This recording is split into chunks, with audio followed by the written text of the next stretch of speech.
زبیر جو ہے یہ کوئی عام بندہ نہیں ہے سر، یہ کوئی عام صحابی بھی نہیں ہے۔ عبداللہ ابن زبیر کون ہے؟ یہ مسلمانوں کے تقریباً 9 سال تک خلیفہ بھی رہے ہیں۔ یزید کے مرنے کے بعد حجاز کے اوپر انہوں نے خلافت قائم کر لی تھی، اور آل امیہ جو ہیں وہ باقی جگہ پہ ان کی حکومت تھی، اور 9 سال تک یہ خلیفہ رہے، اور یہ صحابی ہیں۔ اور ان کی آپ ذرا خوش نصیبی دیکھیں، ان کے والد جو ہیں عشرہ مبشرہ ہیں حضرت زبیر رضی اللہ تعالیٰ عنہ، وہ صحابی ہیں۔ ان کے نانا حضرت ابوبکر الصدیق رضی اللہ تعالیٰ عنہ علیہ السلام صحابی بھی ہیں، خلیفہ راشد بھی ہیں، وہ ان کے نانا ہیں، کیونکہ ان کی والدہ اسماء بنت ابی بکر، وہ بیٹی ہیں حضرت ابوبکر کی، جس کا نانا ابو بکر ہو، جس کا باپ زبیر ہو، جس کی ماں سیدہ عائشہ کی بڑی بہن اسماء بنت ابی بکر ہو۔ اور سر اس سے بھی بڑھ کر میرے لیے جو عبداللہ ابن زبیر کے لیے محبت کا رشتہ ہے، وہ بخاری اور مسلم دونوں میں حدیث موجود ہے کہ جب مسلمان ہجرت کر کے مدینہ شریف آئے نا، تو کافروں نے یہ پراپوگنڈا شروع کر دیا کہ مسلمانوں پہ تو بندش ہوگی ہے، اب ان کا کوئی لڑکا پیدا نہیں ہوگا۔ تو ہجرت کے فوراً بعد جو سب سے پہلے بچہ پیدا ہوا وہ عبداللہ ابن زبیر، اور بخاری مسلم کے الفاظ ہیں کہ نبی صلی اللہ علیہ وآلہ وسلم نے کھجور منگوا کے اپنا لعاب دہن اس پہ لگایا اور اپنے منہ میں چبا کے عبداللہ ابن زبیر کے منہ میں ڈالی۔ یار ایسا خوش نصیب کوئی شخص ہو سکتا ہے؟ گھٹی جو ہمارے یعنی اہل سنت اہل تشیع پورے مسلمانوں کے ہاں ایک سنت سمجھی جاتی ہے، گھٹی دینا سنت ہے، میٹھی چیز چبا کے دی، تو جس کو گھٹی دی ہوئی ہے نبی صلی اللہ علیہ وآلہ وسلم نے، اور یہ حضرت حسن و حسین سے بھی عمر میں بڑے ہیں، کیونکہ یہ ہجرت مدینہ کے فوراً بعد پیدا ہوئے ہیں۔ تو نبی علیہ السلام کی وفات کے وقت آلموسٹ ان کی 10-11 سال عمر تھی۔ حضرت حسن کی تقریباً 7-8 سال تھی، حضرت حسین کی 5 سے 6 سال تھی، تو یہ ان سے بڑے ہیں۔ تو یعنی میں بتانا چاہ رہا ہوں کہ یہ صحابی بھی ہیں، اور ان کو گھٹی نبی علیہ السلام نے دی ہوئی ہے۔ پھر آپ صحیح مسلم میں جا کر دیکھیں تو نبی علیہ السلام کی جو نماز کے طریقے کے اوپر کئی احادیث کے راوی عبداللہ ابن زبیر ہیں، جو اوپر تلے 4 احادیث ہیں صحیح مسلم میں کہ نبی علیہ السلام جب تشہد میں بیٹھتے تو دایاں ہاتھ دائیں زانے پر، بایاں ہاتھ بائیں زانے پر رکھتے، اور یہ درمیان کی انگلی اور انگوٹھے کو ملا کے ایک حلقہ بنا لیتے اور اپنی انگلی کو اٹھا لیتے، پوری تشہد میں انگلی یوں اٹھا کے رکھتے۔ اس حدیث کے راوی ہی حضرت عبداللہ ابن زبیر۔ تو جو نبی علیہ السلام کی نماز کی نٹی گریٹیز روایت کر رہا ہے، اس نے نبی علیہ السلام کو نماز پڑھتے ہوئے نہیں دیکھا۔ اچھا، پھر صحیح مسلم میں ایک اور حدیث ہے، یہ جو آپ گرین کارڈ ہے ہمارا صبح شام کے اذکار والا، تو بلو ہے نا، یہ فرض نماز کے بعد والا، اس میں آپ ایک دعا پڑھتے ہیں فرض نماز کے بعد، لا الہ الا اللہ وحدہ لا شریک لہ، لہ الملک ولہ الحمد وہو علی کل شیء قدیر، لا حول ولا قوة الا باللہ، لا الہ الا اللہ ولا نعبد الا ایہ، مخلصین لہ الدین ولو کرہ الکافرون۔ اس دعا کا راوی کون ہے؟ عبداللہ ابن زبیر۔ عبداللہ ابن زبیر کی صحیح مسلم میں حدیث ہے، انہوں نے ممبر پہ بیان کیا کہ میں نے نبی علیہ السلام کو فرض نماز کے بعد یہ دعا مانگتے ہوئے خود سنا ہے۔ یعنی نماز کی اندر کی روایتیں، نماز کے بعد کی روایتیں کون شخص کر رہا ہے؟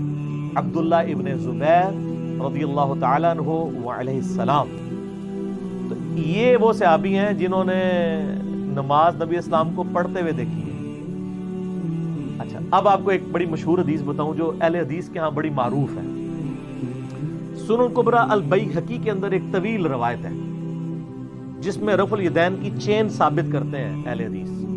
یہ بنیادی اہل حدیث کی دلیل ہے رفع الیدین پہ، کہ رفع الیدین جو ہے وہ تواتر کے ساتھ نقل ہوا ہے۔ وہ لمبی سی حدیث ہے، میں اس میں یعنی مختصر کرتا ہوں۔ حدیث کے راوی جو ہے نا وہ اس کو روایت کرتے ہوئے کہتے ہیں، اور ایک ایک راوی کا نام لیتے ہیں، میں نے اس کو دیکھا، میں نے اس کو دیکھا۔ میں خیر جہاں سے وہ مشہور لوگ شروع ہوتے ہیں میں وہاں سے سٹارٹ کرتا ہوں اس روایت کو، کہ عطا ابن ابی رباح کو کسی نے دیکھا کہ وہ رکوع میں جاتے وقت اور رکوع سے اٹھتے وقت رفع الیدین کرتے تھے۔ اس سے پہلے بھی 3-4 راویوں کے نام آتے ہیں۔ تو ان سے کسی نے پوچھا کہ آپ رفع الیدین کیوں کرتے ہیں؟ تو انہوں نے کہا کہ میں نے یہی سوال عبداللہ ابن زبیر سے کیا تھا کہ آپ رکوع میں جاتے وقت اور اٹھتے وقت رفع الیدین کیوں کرتے ہیں؟ تو انہوں نے کہا کہ میں نے یہی سوال حضرت ابوبکر صدیق اپنے نانا سے کیا تھا کہ آپ رکوع میں جاتے وقت رفع الیدین کیوں کرتے ہیں اور اٹھتے وقت؟ تو انہوں نے کہا کہ میں نے نبی صلی اللہ علیہ وآلہ وسلم کو کرتے ہوئے دیکھا۔ تو عبداللہ ابن زبیر رضی اللہ تعالیٰ عنہ نے نماز کس سے سیکھی ہے؟ حضرت ابوبکر صدیق سے۔ اور حضرت بکر صدیق رضی اللہ تعالیٰ عنہ علیہ السلام نے نماز کس سے سیکھی ہے؟ نبی صلی اللہ علیہ وسلم سے.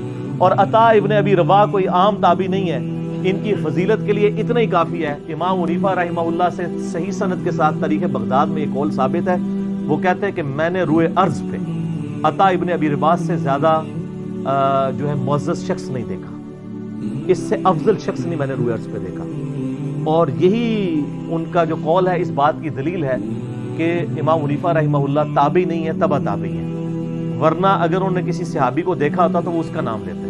ان کا میں نے روئے ارض پہ اپنی زندگی میں سب سے افضل شخص عطا دیکھا ہے، ورنہ وہ کہہ دیتے ہیں انس بن مالک دیکھے ہیں، یا میں نے ابو طفیل عامر بن واصلہ دیکھے ہیں، یہ بالکل اینڈ پہ فوت ہونے والے مسلمان ہیں. حتیٰ کہ کشف المحجوب میں علی بن عثمان حجویری صاحب نے امام حنیفہ رحمہ اللہ کو تابعین میں ذکر نہیں کیا، تبع تابعین والے چیپٹر میں ذکر کیا. اور وہ کتاب آج سے 1000 سال پہلے لکھی گئی ہے. 465 ہجری میں کشف المحجوب جو والے آتھر جو فوت ہوئے ہیں، وہ اس زمانے میں ان کو تبع تابعین میں شمار کر رہے ہیں. یعنی حنفیوں کے ہاں بھی یہ چیزیں موجود ہیں کہ وہ تبع تابعین میں سے. اچھا، اس حدیث میں عبداللہ ابن زبیر کا ثابت ہو گیا کہ انہوں نے نماز کس سے سیکھی ہے؟ حضرت ابوبکر سے. اور حضرت ابوبکر نے آپ صلی اللہ علیہ وسلم سے. تو عبداللہ ابن زبیر اگر ہاتھ چھوڑ کے نماز پڑھ رہے ہیں تو یہ کس کی نماز ہوئی؟ آپ صلی اللہ علیہ وسلم کی. کیونکہ آپ نے رفع الیدین کی پوری چین عبداللہ ابن زبیر سے ثابت کی ہوئی ہے، اور اسی عبداللہ ابن زبیر سے المصنف ابن ابی شیبہ میں موجود ہے کہ وہ ہاتھ چھوڑ کے نماز پڑھتے تھے. تو اب یہ کوئی کہنا شروع کر دے کہ جی یہ ان کا ذاتی عمل تھا، نعوذ باللہ من ذالک، یہ آپ کیسے کہہ سکتے ہیں؟ اس کو سپورٹیو ایک کمزور روایت ہے، البانی صاحب تو اس کو صحیح کہتے ہیں، اور میں یہ سنن کبریٰ البیہقی کی بنیاد پہ اس روایت کو صحیح سمجھتا ہوں. شیخ زبیر صاحب اسے کمزور کہتے ہیں، البانی صاحب صحیح کہتے ہیں. ابو داؤد کے اندر روایت ہے کہ عبداللہ ابن عباس رضی اللہ تعالیٰ عنہما کہتے ہیں جس نے نبی علیہ السلام کی نماز دیکھنی ہو نا، وہ عبداللہ ابن زبیر کی نماز دیکھے. ہائے ہائے ہائے. اور یہ سنن کبریٰ البیہقی والی سے بھی ثابت ہو گیا نا، عطا ابن ابی رباح والی جو چین ہے. تو عبداللہ ابن عباس رضی اللہ تعالیٰ عنہما کتنے جلیل قدر صحابی ہیں، اور وہ کہہ رہے ہیں کہ عبداللہ ابن زبیر کی نماز نبی صلی اللہ علیہ وآلہ وسلم کی نماز ہے.